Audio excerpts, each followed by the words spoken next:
Pregnancy and Sweden. Two questions that can destroy your world. Can you be honest? Not with me, I don't care. I'll never know. But with yourself? Because if you answer these questions honestly, it could be the worst day of your life. Note to censors, we use only government data. If you have a problem with the results, speak to the government. You and I have a lot in common. We agree that the governments of the UK, US and Canada have stated that Covid-19 is a dangerous virus. It could lead to 510,000 deaths in the UK, 2.2 million in the US. That lockdown is necessary to slow the spread of the disease, though there will be no normal till the vaccine. So answer two simple questions for me, and we'll see if this is going to be one of the best days of your life or one of the worst. Question 1. If 27 women have a great New Year's Eve party and find out they're pregnant in January, how many will give birth to a healthy, fully grown infant in February the next month? Question 2. Have 100,000 people died due to Covid-19 in Sweden? Take your time and only continue when you're ready.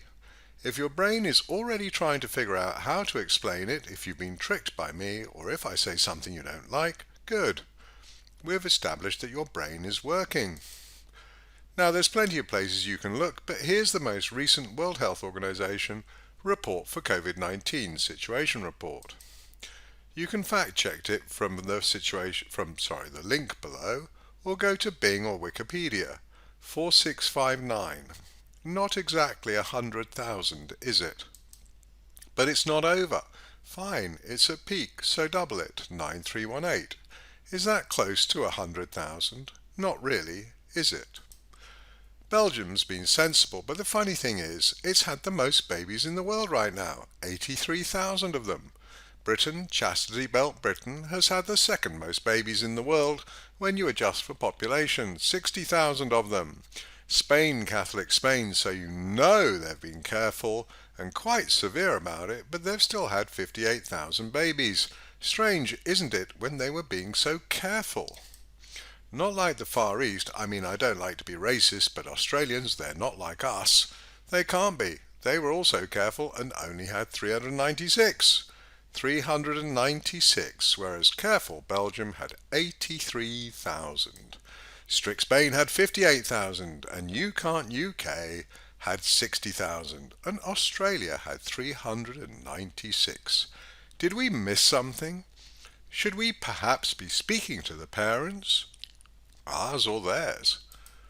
Italy, home of the Catholic Church, so you know they're strict, and they had 56,000 babies, whereas Thailand, oh don't speak to me about the unspeakable Thailand, they had 83. Excuse me? Yes, 83. But Thailand, you know, can you trust the government over there? How about New Zealand then? 439. But it's a small country. No, we've already scaled it up to a uniform 100 million population. Now, if we were talking about the effectiveness of, I don't know, say a birth control pill, would you think that there was something wrong if those oh-so-advanced and scientific Western nations were getting uncontrolled births in the 60,000 to 80,000 range, and those, sorry to be rude, not-so-sophisticated nations over there were getting uncontrolled births in the 80 to 400 range? Would you not start to question their figures? Or ours? Be honest, I recognize this is incredibly difficult. Honestly, I do. Loyalty is a wonderful thing. Loyalty and sacrifice have kept our Western nations free, and many have sacrificed their lives for the greater good of freedom. But a lot of people sacrificed their lives for the greater good of their homeland, where they were anything but free. And you know what we learned when we were growing up? Those bad nations told lies. Now, I know it's not our nations telling lies, but really that doesn't leave much choice, does it? It must be them telling lies. We can't trust the Chinese, they're communist. But Australians and New Zealanders, weren't they supposed to be just like us? Would it be rude to tell them they're lying? Maybe the answer is to look at some neutral countries, or to look at a lot of countries, because surely they couldn't or wouldn't all be lying. So why don't we parcel the various parts of the world together and see if there's some sort of geographic bias going on? Europe, the continent, not the EU, they are different, 13982. Americas, top and bottom, 4852. Eastern Mediterranean, 1569. Africa, 580. Western Pacific, 571. Far East, 329. Now, the Western Pacific would include the Chinese, and you know we've been told not to trust what they say, so that won't do. Let's exclude them and look at those figures again. Europe, same. America, same. Eastern Mediterranean, same. Africa, 580. Western Pacific, 584. Far East, 329. Did we really do so badly against America? No, that was the Americas. The USA, very strict, had 33,000 uncontrolled babies. And yet it was one of the "you're going in a nunnery to stop you having babies" countries. Very strange. Not that America as a whole was so bad, only ninth out of 214 countries, and definitely not first or worst as it so likes to be. Canada, its cousin in the prurient stakes, had 20,000 babies. Not so careful after all at position number 11, sandwiching Ecuador, which might actually have had the 20,000 babies it claims. It hasn't been banging on about the bad Chinese or shutting down democracy, or maybe I just don't know enough about the politics down there. Meantime, devout Catholic Ireland is on 33,600 babies, the prurient Dutch on 34,500 babies, and France on 43,000 babies, all of them supposedly careful nations. Honestly, to lambast Sweden for her 44,700 babies, when Belgium is on twice that and 5 countries have been more careless while sanctimoniously telling us how careful they were, and that's why we've all been sent to our homes, it seems to be a bit rich. And the virus doesn't report deaths, the government does. But I'd hate to disturb you with stories, so if you have the stomach for it, you can always check our chart update videos. But really, the main thing is that it's very strange birth control pill that seems to work perfectly in the Far East with 329 deaths per 100 million people, yet somehow as you get close to the most advanced and most powerful nations on the planet, suddenly ravages them 252 times worse, is 252 times less effective at preventing babies in Belgium's case.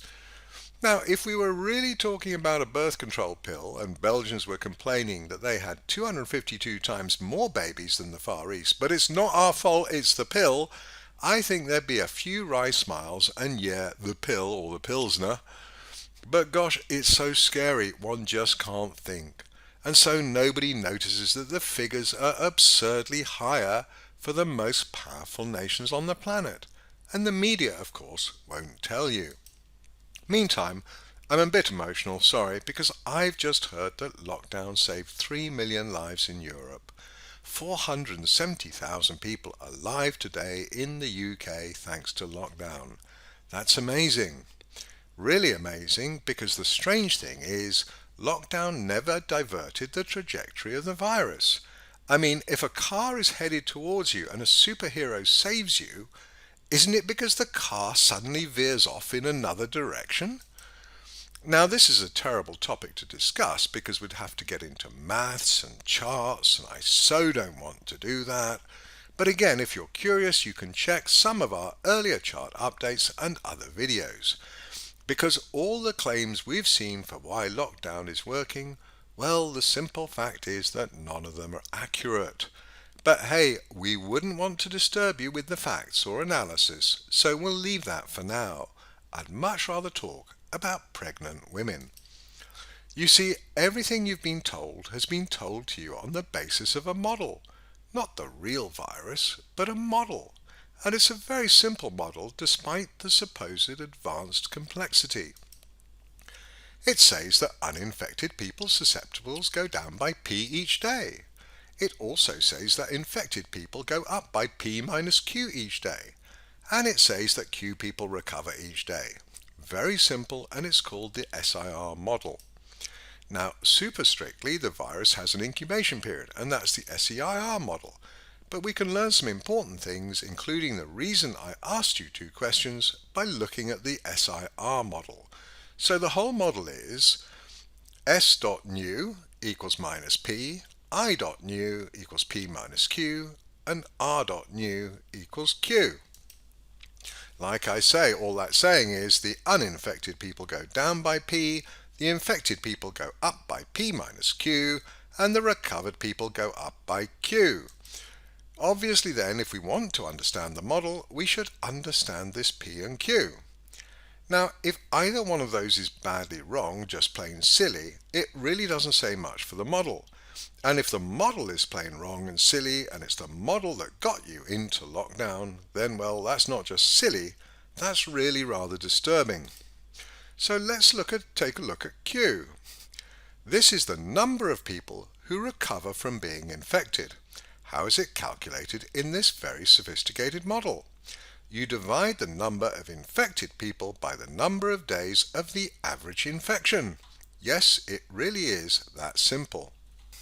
So a reasonable figure for infected might be 12 days, but let's call it 2 weeks. It could be a week. It doesn't matter, because what we're going to look at is the very idea of dividing the number of infected by that number of days to estimate the recovered patients. Does it seem all right to you at the moment? It likely won't very shortly, and then you'll either try to find an excuse because you don't want to think badly of your parent government, or you'll realize this is really bad science. Let's avoid the fear and uncertainty of the virus and stick to something simple: pregnancy. Now, hearsay has it that pregnancy lasts 9 months. It might be fake news. You might want to fact check it. However, let's go with it for the moment. Now, let's call getting pregnant as the being infected part, and giving birth as the escaping infection, recovering part. All we need is something where the first thing happens, and then a while later, the second thing happens. It's timing being something we don't really have control over. It's just a fact. Could it be 9 months 3 days or 8 months 14 days? Sure, and that's variance which we'll meet, at least if you check out our other videos. But for this video, we're keeping it really simple. It's not that we think you couldn't understand it, but in our experience, it's such an emotional topic, the virus, though pregnancy also, that it seems people can't think straight. So yes, we'll keep it simple. 9 months. Now we could translate that into days or weeks, but 9 is fine and will work in months. So recall our question 1. Question 1. If 27 women have a great New Year's Eve party and find out they're pregnant in January, how many will give birth to a healthy, fully grown infant in February, the next month? It's not a trick question, and it's nothing to do with the virus, so it should be straightforward to answer it, and you'll know it's just common sense. So what's your answer? Now, I'm just a guy not claiming any special knowledge or anything, but to a full-grown baby in just 1 month, I'd go with 0. How about you? If you think the answer is something other than 0, well, this might not make sense, but hey-ho.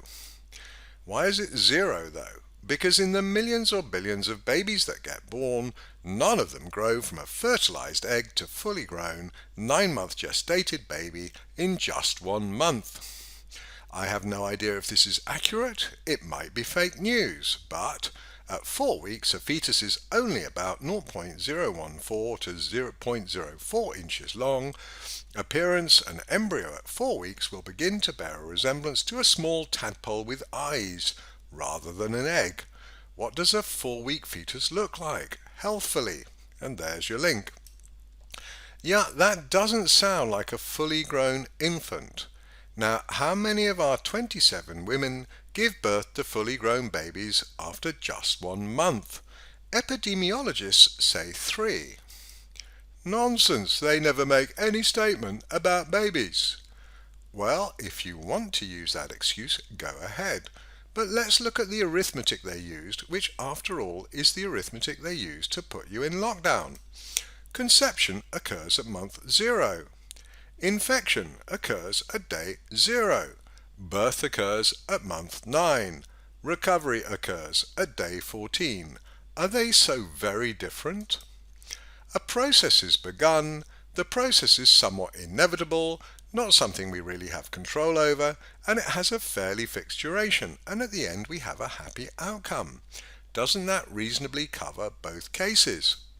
So what's their formula, their maths, for calculating the closing events per unit time, whether it's recoveries per day or births per month?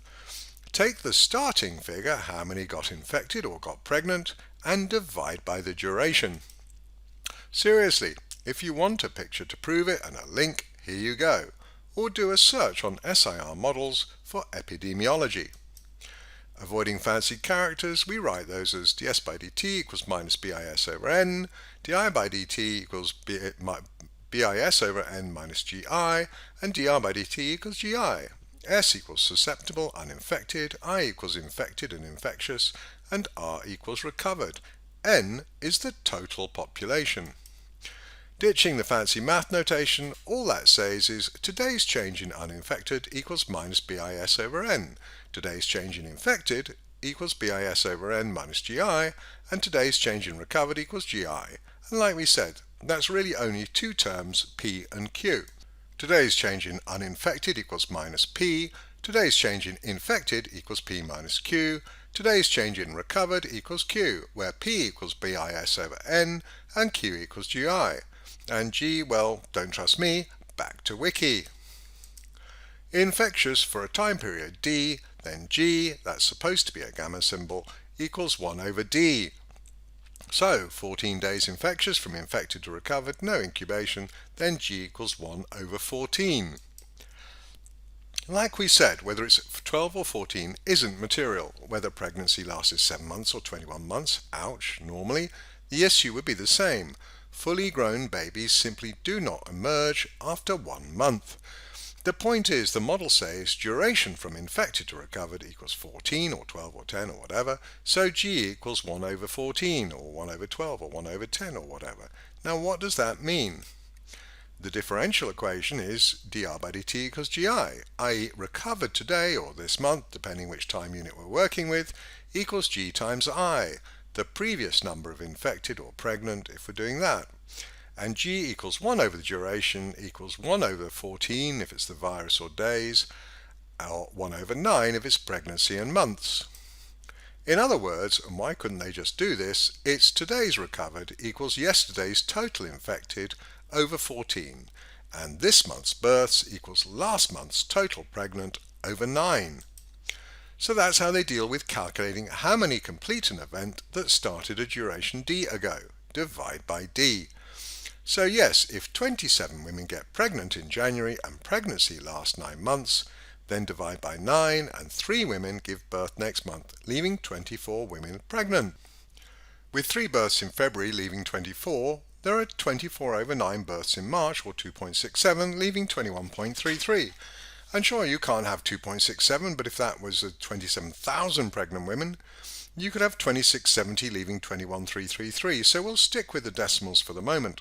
And in April you'd have 21.33 over 9 equals 2.37 births, leaving 18.96 pregnant women. It may have occurred to you that this is silly. Why not simply say that the births today are those that were conceived 9 months ago? Why not say that the people recovering today got sick, infected 14 days ago? Why not indeed? So, according to the most sophisticated and important model in human history right now, no other model ended democracy and got us into lockdown, the way you handle an event with a reasonably fixed duration is you divide by the duration to see how many complete each day, or week or month. Now, with 3 births in the first month, fully grown babies, completion of the pregnancy, proper completion just as it's proper recovery, their way of handling this just violated the perception of every sane human on the planet. But not yours, right? Because you know that's babies, and for viruses it's completely different. Okay, we tried, but if the flu takes a week to get over, does that mean that 1/7 of people bounce out of bed on day 1 miraculously fine, and a bit less than 1/7 on day 2 miraculously fine, until by day 7 there's only a poor minority of people actually with the flu still? Indeed, if you want a formal treatment of the inane stupidity or falsehood of their treatment, just consider that if you work it out, 10% of women are still pregnant 19 months later. Ouch. Their fancy curves say it looks like this for pregnancy, births every month. We say it looks like this. Wait 9 months and around that time births occur.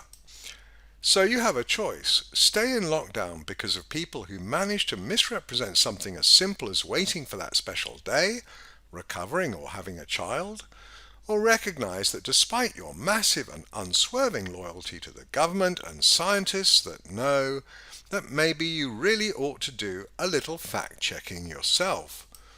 You're not a child any longer. Maybe it doesn't matter. Maybe you're a public sector worker. Maybe you don't need to get out. Maybe free and democracy are just labels invented by white supremacist elites which don't represent your core values. Who knows? But that's half the model that put you into lockdown, and it's nonsense. Would you like to see the other half? Meantime, Ferguson is claiming 470,000 UK lives saved when it's actually zero. And yeah, you would have to understand a bit more than this to get that, so not today, but it is in my other videos. Question 2. Have 100,000 people died due to Covid-19 in Sweden? Why is this relevant? Because according to their SIR model, everyone gets infected. No one escapes. There is an 80% figure, but it's not 80% total infected. It's 80% total infected at one time. 100% get infected. Their model, their rules. So if no one escapes, how many people get infected? N, the entire population. In Sweden, that's 10 million.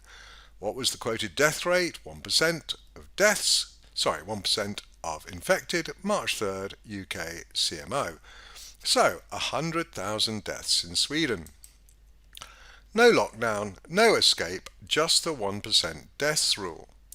And how many have actually died with the contagion at peak and the dead centre of the G7 pack, though Germany technically declined to have such bad results? 4, 6, 5, 9, and they're at peak, a rather bizarre peak, which doesn't look like a virus peak, but the virus doesn't report results. Politicians do. Gosh, politicians lie? I know, impossible. At peak, so double it, 9318, and there's no excuse, no lockdown, no escape. You were promised $100,000. You received $9,318. Is that $100,000? No and no. No two ways about it. Sweden is solidly in the pack of Western countries despite no lockdown, and the Western countries are being absurdly hit by comparison to the Far East. So what you were told would happen in a no-lockdown scenario hasn't happened. Were they lucky? Or is the penny finally beginning to drop? That massive pack loyalty beginning to quiver just in the slightest? Still not there? Then shall we show you what the world's foremost model for contagion says should happen, and show you what really happens, what even the government says really happens. This is the second term, not second wave, not second term of the president, the P term. Go figure. AKA BSI over N. So the P term, BSI over N, and to think about that, it will help to notice that B, spread or speed, such that R0 equals B over G according to Wiki, and the N, the number of people in the population, are constants, so we can ignore them. Yes, to do a calculation we use B and N, but no, to think about them we can set N equals B if you like, so it simplifies to SI. You do this all the time. You don't need to know the amount to think about interest rates. The key element is R, the interest rate. Likewise, if BSI over N were e.g. the acceleration of an electric car, we might have B the battery voltage and N the net weight of the car, more battery, faster, heavier car, slower, fine. We get that. But the question is, what's S and I? That might be S the setting of the accelerator pedal and I the incidence of battery power remaining, whatever. The point is that you can then focus on the two things that change, S and I, and factor in the two things that don't change, B and N, later. They're just scaling factors. So here's the other key component of the model that got you into lockdown. And what does it say? New infected equals SI, the escaped so far susceptibles multiplied by the infected so far. Here's the first critical question. Can anyone escape? Or put another way, when the new infected equals 0, is anyone left? Well, how would SI equal 0? If and only if S equals 0 or I equals 0. I equals 0, there's nobody to start the infection. Great. S equals 0, nobody escapes. That's it. It doesn't matter if you're in a hermetically sealed bunker on oxygen. The official model is no one escapes. 100% infected. Gee, they lied and underscared you. Go figure. And what's the second feature? Now we need N back. Newly infected equals S times I. But S plus I equals N. You're either escaped so far or infected. So S equals N minus I, those who aren't infected. So S times I times I over N equals N minus I times I over N equals IN over N minus I over N equals I minus I over N equals I times 1 minus 1 over N. Now, hope you survived that. I over N when I is small looks a lot like 0. So 1 minus I over N looks a lot like 1. So new infected today equals I, the previous infected. Very close to that for a long way up, and we'll see just how close in a second. What does that look like in numbers? I.T equals total infected, I.N equals new infected today. Day 0, I equals 1, I.N equals 0. Mr. or Mrs. S, infected, gets off a plane. Day 1, previous I equals 1, I.N equals 1, I.T equals 1 plus 1 equals 2. Day 2, previous I equals 2, I.N equals 2, I.T equals 2 plus 2 equals 4. Day 3, previous I equals 4, I.N equals 4, I.T equals 4 plus 4 equals 8.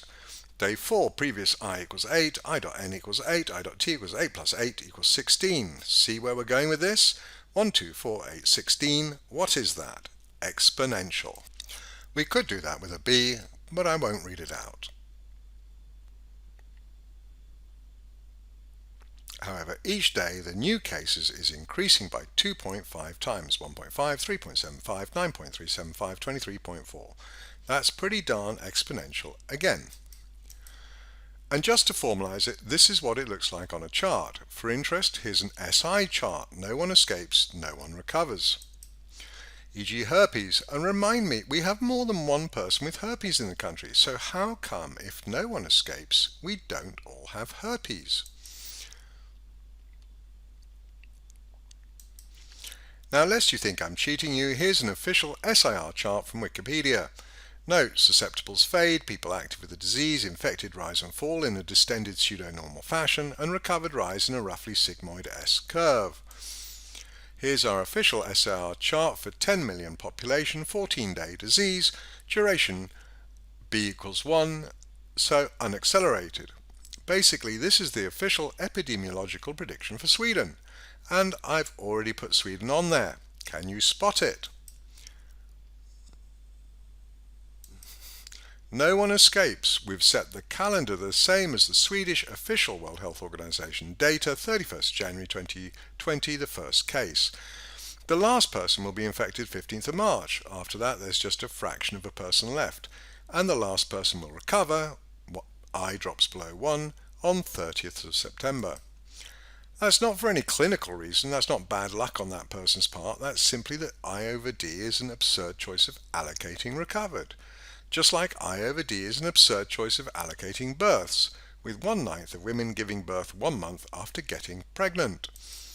Let's help you out. Translating the SAR chart into cases, nominally 20% of infected, though with testing it's pretty much anything these days, and 1% of infected dying instead of recovering. So at 14 days they die not recover, DNR, whereas most recover not die. Wow, there's a lot going on there. Let's simplify and drop everything except the SIR. Cases, 20% of infected plus recovered. Remember, cases get reported and that they recover doesn't change that. And deaths, 1% of reported infected. So now we've just got one extra, that mauve line, a straight line on log scale, a true pure exponential. So the SIR curve for cases may not be utterly pure, only pure to say 5 decimal places, but it's close enough that my eye can't tell the difference. Till it miraculously turns at the last minute. I always thought Bill Gates was lying when he said go straight up exponentially and won't turn till the majority are infected. Neither normal nor exponential do that, but this model does. Sorry, Bill, that's one out of the 26 misrepresentations on Fox News that is still a misrepresentation, but it's not your invention. It's epidemiology's. And there's Sweden for real. A pretty good fit, wouldn't you say? See any straight lines? No. Not one of the 214 countries we track, basically all the WHO data, shows a straight line. Every single one shows a variant of this, sometimes in the climb phase, but always rapidly curling over our term, and nothing to do with flattening the curve. What you're looking at is the natural curvature of a normal or humped curve, whether it's normal, log normal, or logistic, or some other variant. If you believe that lockdown worked because of some claim regarding that natural curvature, you've been lied to. I guarantee it because we've done the math. We know exactly where it was going and that nothing has changed. Except that somehow the reported virus stopped acting like a virus and is now exceeding the natural virus behaviour, staying up with extra cases and deaths both in the UK and Sweden. But for that you'd have to see our in-depth videos. Now here I want you to confront your demons, your loyalty to your master, your faith in the memes and stories told to you. This is Sweden, no lockdown Sweden, which everyone realizes is a totem and so it has to die or suffer, and so its numbers get strange. But no matter, and too late, because those early curves should never have happened. The size of the SIR model cases and deaths are massively out of line. The shape of the SIR model is massively out of line. Let's take it out of log and constrain the scale to 2 million, and the real cases are the pale blue line squashed at the bottom, barely visible. Do you still think your parent government got it right? Let's give death a chance to shine and put them on the right-hand axis. Yeah, looks like the model nailed it. No lockdown, no excuses. How do you feel? Is your mind desperately working to figure out how to debunk this nonsense, or are you going to give up and just resort to insults and run back to your parent government? They lied to you and abused you, but you'll protect them no matter what. I can show you 214 countries in a reality that disassembles the lie, that shows the real threat of Covid-19, and it is modest, minuscule to society. Protect your elderly and vulnerable, and that's it. And 400 deaths per 100 million in the Far East? Go back and look at those figures.